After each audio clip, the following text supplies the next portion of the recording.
ಹೃದಯಾನ ಮಾಡಿಕೊಟ್ಟ ದೇವ ಎರಡು ಭಾಗವ ಸಮಪಾಲು ಮಾಡಿ ಹಂಚಿಬಿಟ್ಟ ಒಂದೇ ಪ್ರೇಮವ ಮರಳಿ ಮನಸಾಗಿದೆ ಮರಳಿ ಮನಸಾಗಿದೆ ಮರಳಿ ಮನಸಾಗಿದೆ ಮರಳಿ ಮನಸಾಗಿದೆ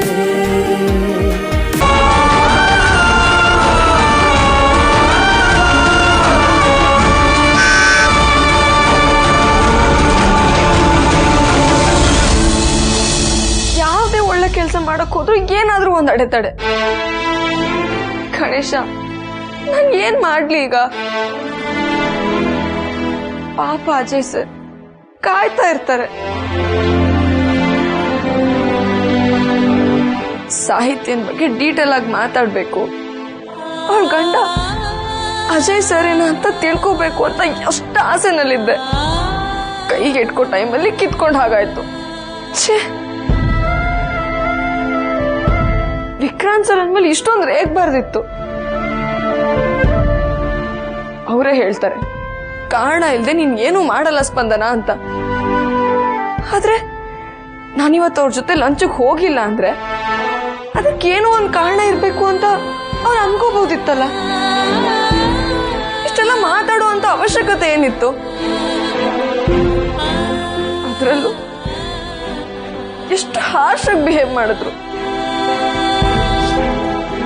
ಪಾಪ, ಇದ್ರಲ್ಲಿ ಮನೆಯವ್ರು ತಪ್ಪಿದೆ ಅಂತ ಹೇಳಕ್ಕಾಗಲ್ಲ.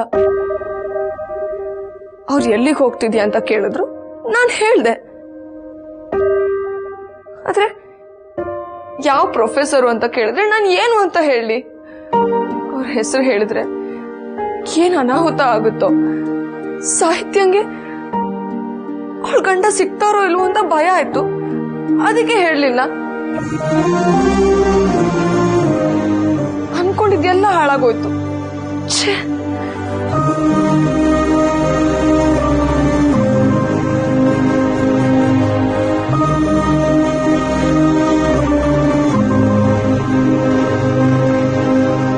ವಿಕ್ಕಿ, ಎಲ್ಲಿ ಕೂತ್ಕೊಂಡು ಏನ್ ಮಾಡ್ತಿದ್ಯಾ?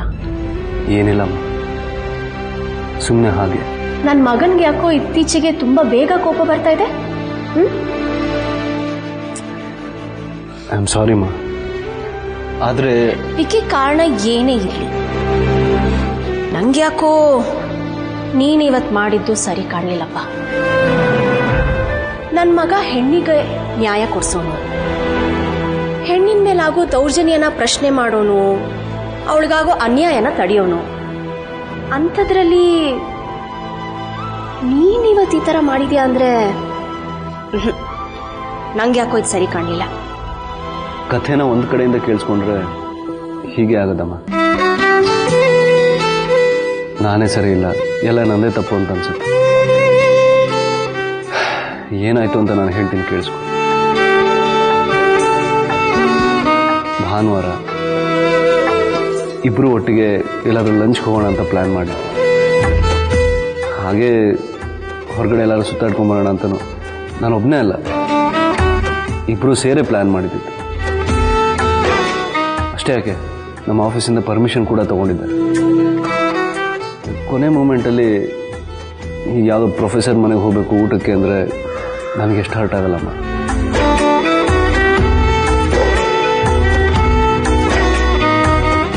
ಸಾರಿ ಕಂದ, ನೀನು ಇಷ್ಟೆಲ್ಲ ಅಂದ್ಕೊಂಡಿದ್ಯಾ ಅಂತ ನಂಗೆ ಗೊತ್ತೇ ಇರಲಿಲ್ಲ. ಆದರೆ ಸ್ಪಂದನ ಕಾರಣ ಇಲ್ಲದೆ ಹೀಗೆಲ್ಲ ಮಾಡೋಳಲ್ಲ, ಏನೋ ಬಲವಾದ ಕಾರಣ ಇರಲೇಬೇಕು, ಅದಕ್ಕೆ ಹೀಗೆ ಮಾಡಿದಾಳೆ.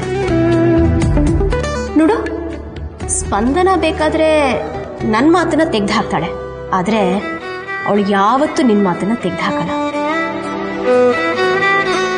ಏನೋ ಕಾರಣ ಇರಲೇಬೇಕು ಮಗು, ನೊಂದ್ಕೋಬೇಡ, ಆರಾಮಾಗಿರು.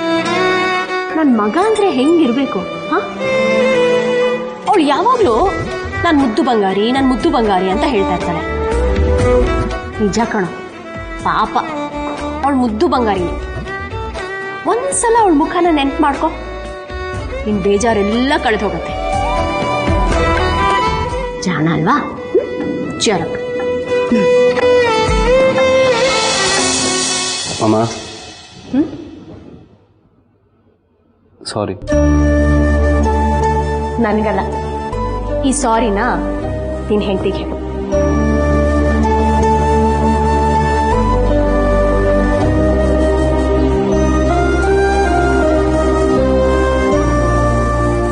ಸಾಹಿತ್ಯನ ಜೀವನ ಸರಿ ಮಾಡ್ಬೇಕು ಅಂತ ನಾನು ಎಷ್ಟೆಲ್ಲ ಒದ್ದಾಡ್ತಾ ಇದ್ದೀನಿ. ಆದ್ರೆ ಹೀಗೆಲ್ಲ ಆದ್ರೆ ಅವಳ ಜೀವನ ಹೇಗ್ ಸರಿ ಹೋಗ್ಬೇಕು?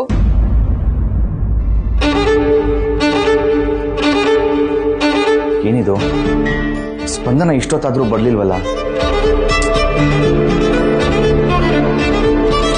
ಸ್ಪಂದನ ಮನೆಗೆ ಕರೆದಿದ್ದ ತಪ್ಪಿರ್ಬೋದು. ಹಾ, ಮನೆಗೆ ಕರೆಯೋದು ತಪ್ಪೆ, ಆದ್ರೆ ನಾನು ಒಳ್ಳೆ ಉದ್ದೇಶದಿಂದನೇ ಕರೆದೆ. ಸ್ಪಂದನ ಬಂದ್ರೆ ನನ್ನ ಸಾಹಿತ್ಯ ಬಗ್ಗೆ ಮಾತಾಡ್ಬೋದು, ಅವಳ ಬಗ್ಗೆ ತಿಳ್ಕೊಬೋದು. ಇಷ್ಟು ವರ್ಷ ಕಾದಿದ್ದಕ್ಕೂ ನನ್ಗೊಂದು ಉತ್ತರ ಸಿಗ್ಬೋದು ಅನ್ನೋ ಆಸೆಯಿಂದ ಕರೆದೆ.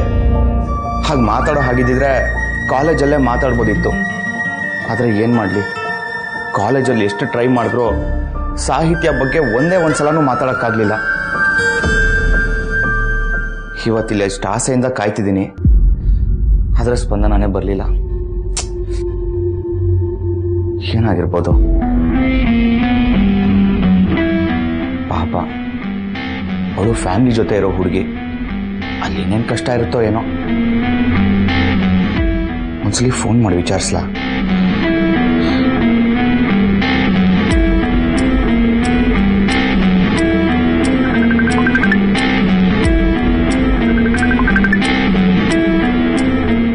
ಅಯ್ಯೋ ಅಜಯ್ ಸರ್, ನಾನು ಎಷ್ಟು ಆಸೆಯಿಂದ ಸಾಹಿತ್ಯನ ವಿಷಯ ಮಾತಾಡ್ಬೇಕು ಅಂತ ಕಾಯ್ತಾ ಇದ್ನೋ, ನೀವು ಅಷ್ಟೇ ಆಸೆಯಿಂದ ಅವಳ ವಿಷಯನ ತಿಳ್ಕೋಬೇಕು ಅಂತ ಕಾಯ್ತಾ ಇದ್ರಿ ಅಂತ ನನಗ್ ಗೊತ್ತು. ಆದ್ರೆ ನಾನು ಏನ್ ಮಾಡ್ಲಿ, ಮನೆ ಪರಿಸ್ಥಿತಿ ಹೀಗಿದೆ.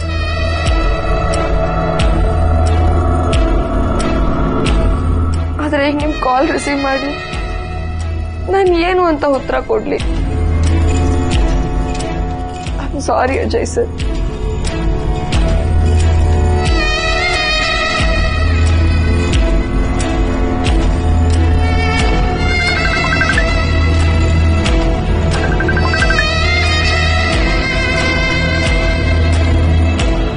ಸಾರಿ ಸರ್, ನನ್ನ ಕ್ಷಮಿಸಿ. ಇದ್ಯಾಕೆ ಕಾಲ್ ಕಟ್ ಮಾಡ್ತಿದ್ದಾಳೆ?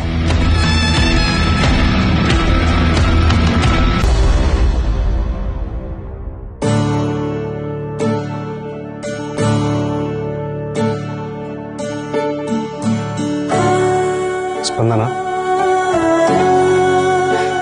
ಸ್ಪಂದನ ಹತ್ರ ಬರ್ಬೇಡಿ ನೀವು.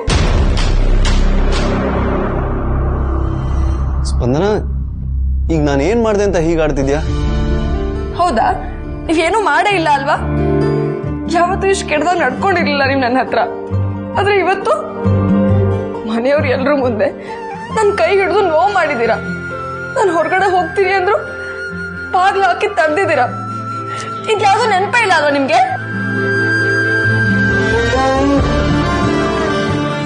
ಸ್ಪಂದನ, ಭಾನುವಾರ ಫ್ರೀ ಆಗಿರು, ಎಲ್ಲಿಗೂ ಹೋಗ್ಬೇಡ ಅಂತ ಹೇಳಿದ್ದೆ ಅಲ್ವಾ? ಹೊರಗಡೆ ಲಂಚ್ಗೆ ಹೋಗೋಣ ಅಂತಾನೂ ಹೇಳಿದ್ದೆ ಅಲ್ವಾ? ಈಗ ನೀನು ಹೇಳ್ದೆ ಕೇಳ್ದೆ ಯಾವುದೋ ಪ್ರೊಫೆಸರ್ನ ಮೀಟ್ ಮಾಡಬೇಕು ಅಂತ ಪ್ಲಾನ್ ಮಾಡ್ಕೊಂಡ್ರೆ ನನ್ಗೆ ಹರ್ಟ್ ಆಗಲ್ವಾ ಅದು? ನಾನು ಲಂಚಿಗೆ ಪ್ಲಾನ್ ಮಾಡ್ಕೊಂಡಿದ್ದು ನಿನಗೆ ನೆನಪಿದ್ಯಾ, ಅಥವಾ ನೆನಪಿದ್ರು ಬೇಕು ಬೇಕು ಅಂತ ಹೀಗೆ ಮಾಡಿದ್ಯಾ?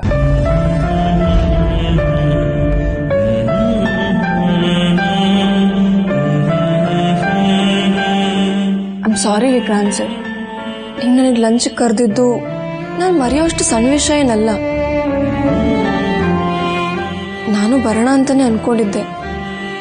ಆದ್ರೆ ಅಜಯ್ ಸರ್ ಹತ್ರ ಸಾಹಿತ್ಯನ ಬಗ್ಗೆ ಕೇಳೋಕೆ ಇದಕ್ಕಿಂತ ಒಳ್ಳೆ ಅವಕಾಶ ಇಲ್ಲ ಅನ್ನಿಸ್ತು. ಅದಕ್ಕೆ ಹೀಗೆ ಮಾಡಿದೆ. ನಾವಿಬ್ರು ಜೊತೆ ಕೂತ್ಕೊಂಡು ಊಟ ಮಾಡ್ತೀವಿ, ಸ್ವಲ್ಪ ಹೊತ್ತು ಟೈಮ್ ಸ್ಪೆಂಡ್ ಮಾಡ್ತೀವಿ ಅಂತ ಎಷ್ಟು ಖುಷಿಯಾಗಿದ್ದೆ. ಆದ್ರೆ ಸಾರಿ ಕೇಳಿದ್ನಲ್ಲ, ಯಾಕೆ ಬೇಜಾರಾಗ್ತೀರಾ? ಅದ್ ಸರಿ, ನೀವು ಊಟ ಮಾಡಿದ್ರಾ? ನಿನ್ನ ಬಿಟ್ಟು ಹೇಗೆ ಮಾಡಲಿ?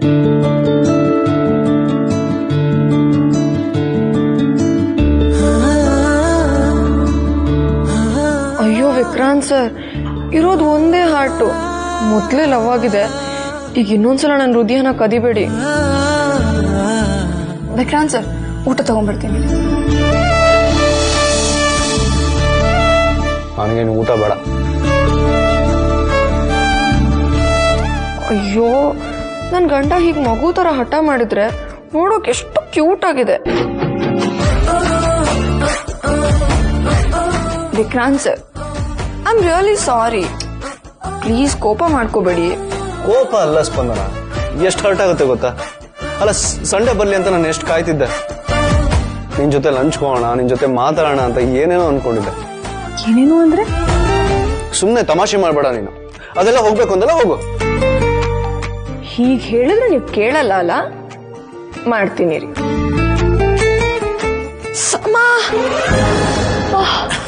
ಸ್ಪಂದನ, ಏನಾಯ್ತು?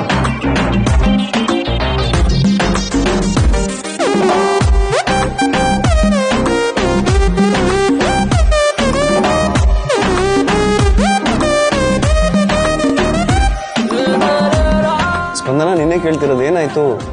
ಅದು ನೀವು ನನ್ನ ಕೈ ಹಿಡ್ಕೊಂಡು ಹೇಳಿದ್ರಲ್ಲ, ಅದು ತುಂಬಾ ನೋಡ್ತಿದೆ Vikrant sir. I am sorry, ಒಂದು ನಿಮಿಷ ಬಂದೆ.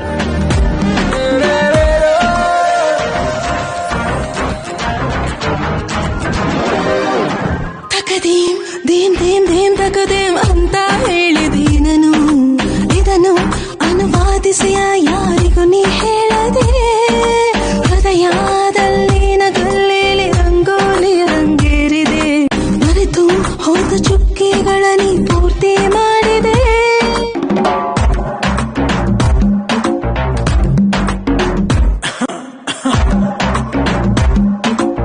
ವಿಕ್ರಾಂತ್ ಸರ್, ಮತ್ತೆ ಇವಾಗ ಖಾಲಿ ಹೊಟ್ಟೆನಾ? ಹೊರಗಂತೂ ಊಟ ಮಾಡೋಕ್ಕಾಗಲಿಲ್ಲ, ಇಲ್ಲೇ ಮಾಡೋಣ ಬಿಡು. ಹೇಗೆ? ಅದೆಲ್ಲ ನಿನ್ಗೆ ಯಾಕೆ? ಇರು, ಬಂದೆ.